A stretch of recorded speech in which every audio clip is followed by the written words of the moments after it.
Halo semuanya, perkenalkan nama saya Ferry Febriana, saya dari kelas 10 akuntansi 2. Hari ini saya akan menjelaskan materi bab 1, yaitu sejarah. Apa itu sejarah? Sejarah adalah suatu peristiwa yang terjadi di masa lampau yang tidak dapat diulang kembali. Walaupun bisa diulang, tidak akan sama persis dengan kondisi yang sebelumnya. Dengan demikian, sejarah tidak dapat dipisahkan dalam kehidupan manusia, meskipun perkembangan zaman terus terjadi. Sejarah menurut beberapa ahli. Yang pertama adalah Herodotus atau The Father of History. Sejarah bergerak seperti garis lingkaran yang tinggi rendahnya dikibarkan oleh keadaan manusia. Yang kedua adalah Rosyan Abdul Ghani, salah satu bidang ilmu tentang kemanusiaan yang berdasarkan di masa lampau beserta segala kejadian-kejadiannya. Yang ketiga yaitu Muhammad Yamin, peristiwa yang terjadi pada kenyataan. Dan yang keempat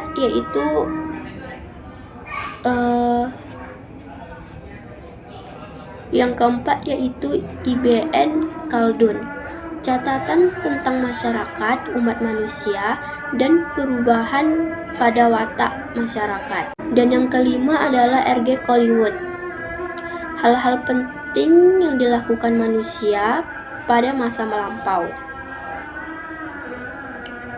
Diakronis. Secara etimologis, diakronis berasal dari bahasa Yunani. Dia artinya melalui atau melampau, kronis artinya waktu. Jadi, diakronis adalah memanjang pada waktu namun terbatas pada ruang. Contoh diakronis adalah pertempuran Ambarawa 12 Oktober sampai 15 Desember 1945. Pada tanggal 12 Oktober 1945, pertempuran sekutu Jepang dibonceng oleh Nica yang mendarat di Semarang. Dan pada 15 Desember 1945, ketika matahari mulai terbit, terjadi perang tembak-menembak antara para pejuang kemerdekaan dan pejuang sekutu. Sinkronis. Sinkronis berasal dari bahasa Yunani.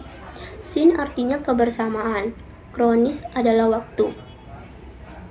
Jadi dalam sejarah, sinkronis adalah cara berpikir dengan ruang, tetapi terbatas dengan waktu. Contoh sinkronis adalah suasana di Jakarta pada saat pembacaan proklamasi 17 Agustus 1945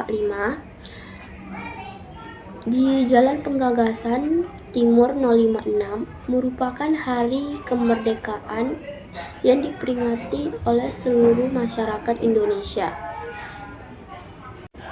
Kronologi. Kronologi adalah ilmu bantu sejarah yang bertujuan membantu berkonstruksi suatu peristiwa berdasarkan urutan kejadiannya. Contoh kronologi adalah pada tahun 1942, Jepang menguasai Indonesia dari tangan Belanda. Pada tanggal 1945, Jepang menyerah pada sekutu karena dijatuhinya bom atom. Pada tanggal 17 Agustus 1945, Soekarno dan Hatta membacakan proklamasi kemerdekaan Indonesia. Ciri-ciri sejarah dibagi menjadi 3, yaitu abadi, penting, dan unik.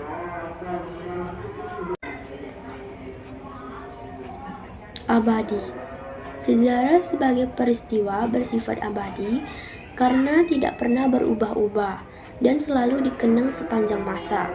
Contohnya yaitu pada tanggal 17 Agustus 1945 merupakan hari proklamasi kemerdekaan dan hari penting yang harus diingat oleh seluruh bangsa Indonesia. Yang kedua yaitu penting. Peristiwa yang dijadikan momentum dan berpengaruh bagi banyak orang. Contoh dari penting adalah Reformasi 1998 menjadi Orde Baru dan mengakhiri perubahan politik Indonesia. Unik.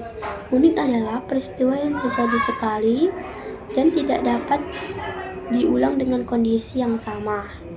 Contohnya yaitu pada tanggal 17 Agustus 1945 merupakan Hari Proklamasi Indonesia.